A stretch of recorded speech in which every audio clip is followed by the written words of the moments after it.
नमस्कार दोस्तों।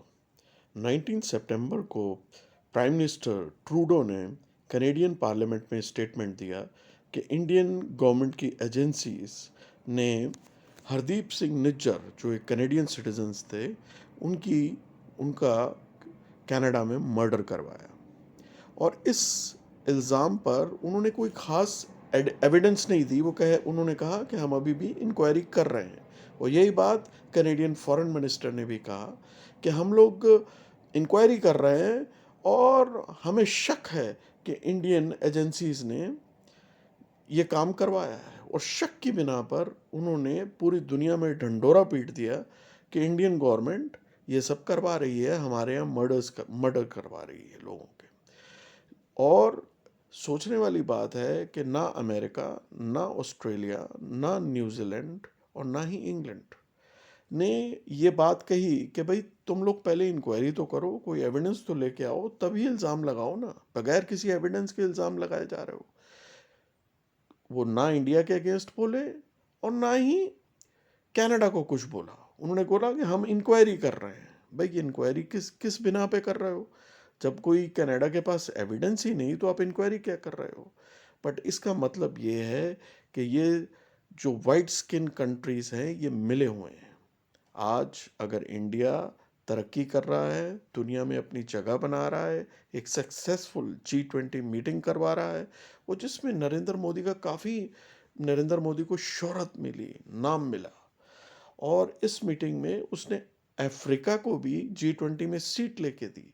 ये सब चीज़ें इन वाइट स्किन कंट्रीज़ को बिल्कुल पसंद नहीं।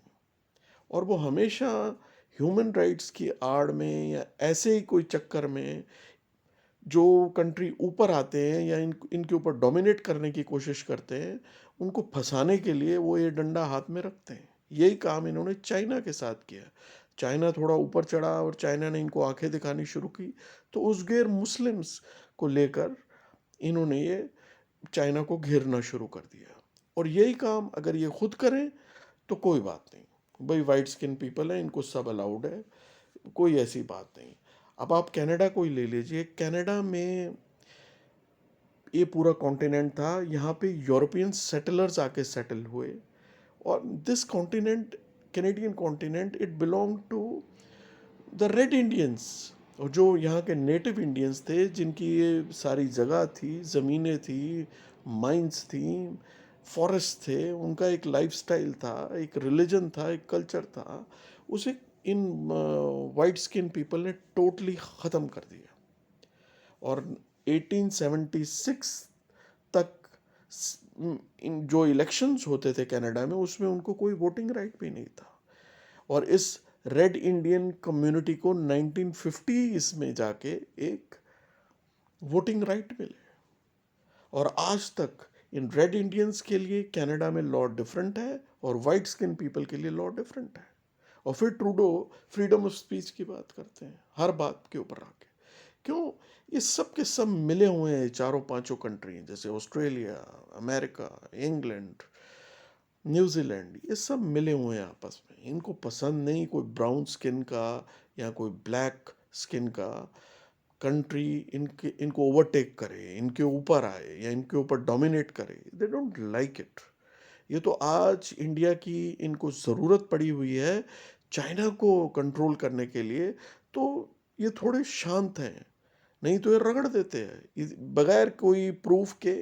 ये इंडिया के पीछे पड़ जाते हैं, सैंक्शंस लगा सकते थे, कुछ भी कर सकते थे। बट सिनारियो यही है कि these people they are very rich.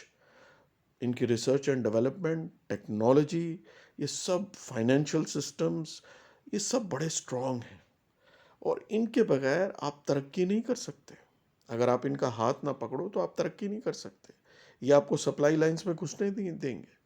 China एक $18 ट्रिलियन की इकॉनमी है। इन लोगों ने चाइना को दबोच लिया। यानी 18 ट्रिलियन की इकॉनमी पूरे यूरोप की नहीं, वो अकेले चाइना के पास है। यानी चाइना भी इनकी पकड़ में आ गया। आज चाइना का दुनिया में कोई दोस्त नहीं। अगर वो किसी से के साथ दोस्ती करता है या अपने पाले में लाने की कोशिश करता है, जैसे ईरान, सऊदी अरेबिया, तो गोरे वहाँ भी भांजी मार देते हैं जाके। इधर-उधर के काम करा के, जिसमें वो इंडिया की भी मदद लेते हैं, वहाँ भी बाजी मार देते हैं। तो एक बात पक्की है कि आपको गोरे के साथ बना के रखनी पड़ेगी और कई बार इनके साथ कॉम्प्रोमाइज़ करना पड़ेगा और कई बार इनको दबका भी मारना पड़ेगा। हर वक़्त कॉम्प्रोमाइज़ करके जापान की तरह नीचे लगे रहोगे तो इंडिया एक बहुत बड़ा कंट्री है, 1.5 बिलियन की आबादी है, यानी ऐसे इंडिया सर्वाइव नहीं कर सकता। इनको वक्त आने पे जहां आपको लगे कि बिल्कुल सर पे चढ़ रहे हैं, इनको दबका भी मारना पड़ेगा। और इस बार वक्त यही है। आज न्यूज़ आ रही है कि कनाडा ने कोशिश करी कि जितने वाइट स्किन कंट्रीज़ हैं उनसे एक जॉइंट स्टेटमेंट इंडिया के खिलाफ दिलाई जाए कि इंडिया कनाडा में टेररिस्ट एक्टिविटीज़ करवा रहा है या कैनेडियंस को मरवा रहा है। लेकिन इन सब ने मना कर दिया। क्यों मना किया? आज इनको इंडिया की ज़रूरत है, समझे। फ्रांस को इंडिया ने करीबन $10 बिलियन के ऑर्डर्स दिए हैं डिफेंस इक्विपमेंट के। अमेरिका के साथ इंडिया बहुत एक डीप रिलेशन बनाने की कोशिश कर रहा है और अमेरिका को इंडिया की ज़रूरत है चाइना को कर्टेल करने के लिए, उसे कंट्रोल करने के लिए। तो आज ये लोग थोड़े चुप हैं, लेकिन इंडियन डिप्लोमेसी की जीत तभी होगी कि इंडिया इनके ऊपर प्रेशर बनाए और इन्हें बोले कि भाई हम तो आपके लिए चाइना से भिड़ गए, आप हमारे हमारे साथ मिलके चारों पांचों कंट्री से बोले एक जॉइंट स्टेटमेंट दो और कनाडा को बोलो कि पहले एविडेंस लेकर आओ फिर बात कर। फिर तो किसी एक डेमोक्रेटिक इंडिया जैसी सबसे इतनी बड़ी डेमोक्रेसी के अगेंस्ट फिर तो कोई एलिगेशन लगा तो इंडियन डिप्लोमेसी की जीत है। यानी और मुझे पूरा विश्वास है मोदी जी ये सब करने की पूरी कोशिश करेंगे, बट ये कोई इतना आसान नहीं है। बट एनीवे, अगर आपको व्लॉग पसंद आया हो तो इसे लाइक करें, शेयर करें और प्लीज़ चैनल को सब्सक्राइब करें। Thank you.